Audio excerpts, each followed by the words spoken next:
How to hire top employees as a corporate leader. After years of research, testing, and practicing interviewing and finding the best talent to deliver top-notch results, I found the winning formula that works wonders for me and my organization. I will share the components of that formula in this video. Hi, I am Ruth Valverde. I have held leadership roles in the corporate world for more than 8 years. I am passionate about transforming teams into high-performing units and finding the right talent to achieve outstanding results. Over the years, I have learned many valuable lessons during the hiring process, and today I will share the ones that will make your life easier as a hiring manager. The first time I hired, I was very spontaneous. I followed my gut and I hired the first person I interviewed who knew the technical basics. This person started my company in preparation for the interview and had enough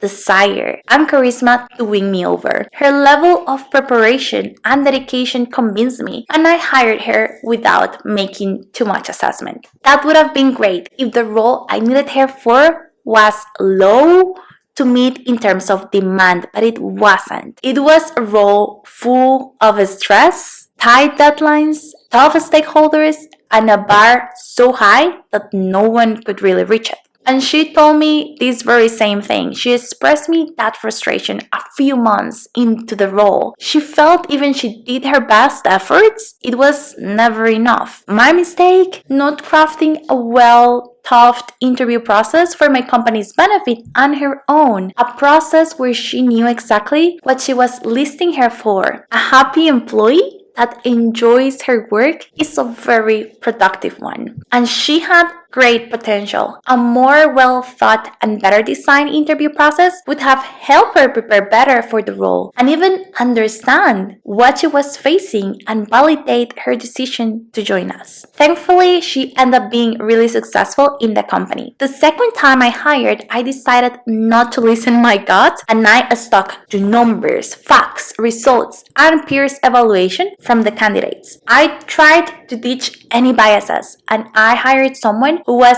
technically good, but something felt off. My gut was advising me against a decision, but everyone else said this person was perfect, so I just went all in and ignored my gut feelings. I have read in different psychology books that gut feelings can be a disservice because you lose objectivity and you can be unfair to others due to silly beliefs. So when I started to work with this new employee, this person needed a lot of guidance to adapt to my company's culture. And that was what my gut feeling was telling me about. The role was very demanding and technical, and she was great on that. So guiding someone through the cultural pieces was easier for me since I truly love psychology and human behavior. I truly enjoyed seeing her transformation, seeing how she started to trust us and realizing our team was a safe place for her to thrive. But that does not cut my mistake during the hiring process, which was discarding my gut feeling entirely. In both stories,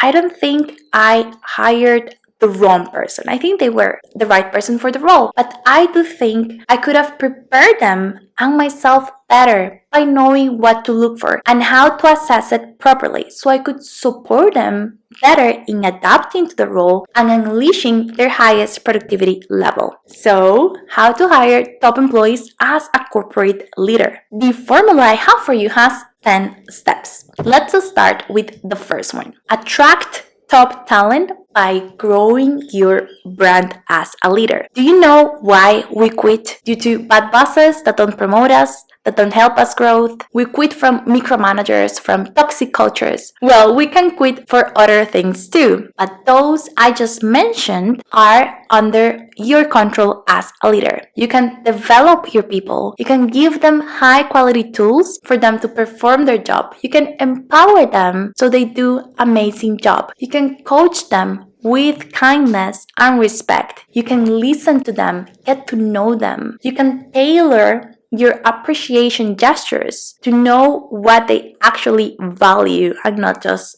a random recognition. Do those things and your current employees will be raving fans of your performance as a manager. They will recommend other people to work for you, and those recommendations are priceless. Quick side note, subscribe to this channel to become the best version of a leader you can be by learning together with me about tons of amazing leadership strategies. The second step, highlight the benefits your company offers and your team in the job description. Don't assume the role description alone will attract candidates. Indicate all the benefits you offer. People work to pay the bills, not for pleasure. Name the benefits like equity, bonuses, work from home, medical insurance, whatever it is. Make sure that you're calling it out in the job description. Third step, prepare a hiring funnel suited to the role you're looking to fill. Define what you need in terms of attitude, mindset, or cultural fit, and technical skills. Tailor questions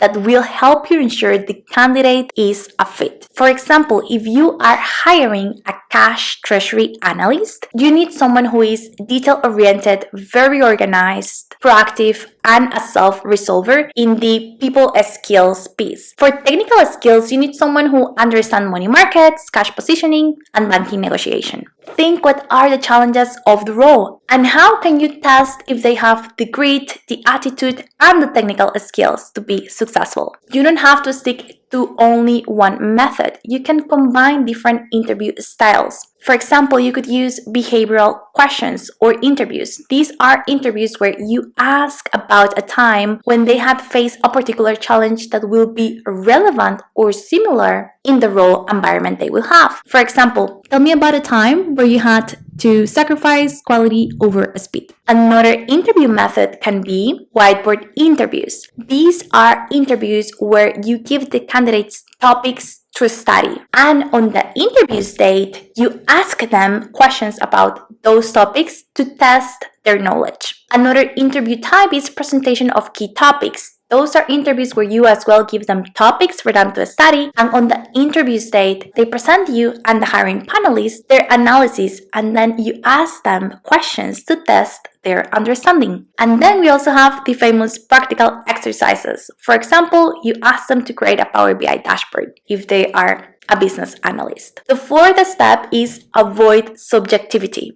Be clear on what you're evaluating and the scoring methodologies you will use. Train the people who will help you with the interview evaluations. Gut feelings can be biases. Listen to your instincts, yes, but to ask questions that may give you more context. Be aware of your biases and avoid them. The fifth step is clear communication. Explain the process to candidates during the first interaction. Remember them what's next. Give them tips to prepare for the interviews and keep them warm along the process.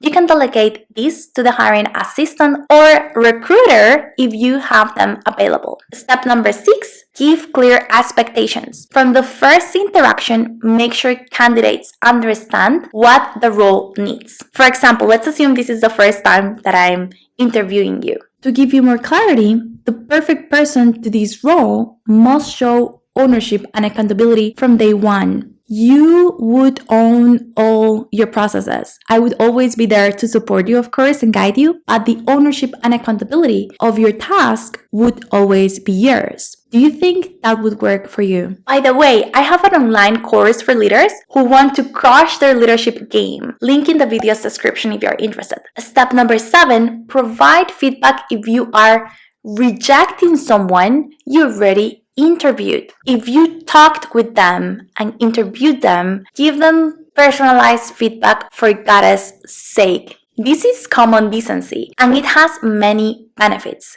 First, no one does it, so you will be a highlighter in the sea of bad leaders, and it's good for your brand as a leader and your companies. They may not be a fit now. Maybe tomorrow they will be. They may even recommend your role to the right person because you were a decent, kind, humane leader. Step number 8, limit the number of interviews. You should be able to determine if the person is right for the role within 3 interviews for 90% of the roles. Too many interviews would be time consuming and it can be discouraging for the candidates. Be mindful of their time and your companies by simply creating a well thought hiring funnel, very efficient, tailored to your needs. Step 9. Plan and prepare a well-thought onboarding process. Include tools and essentials for them to know what they will need to do their work. Document everything, the processes, and give them clear expectations. You can assign someone to train them and set deadlines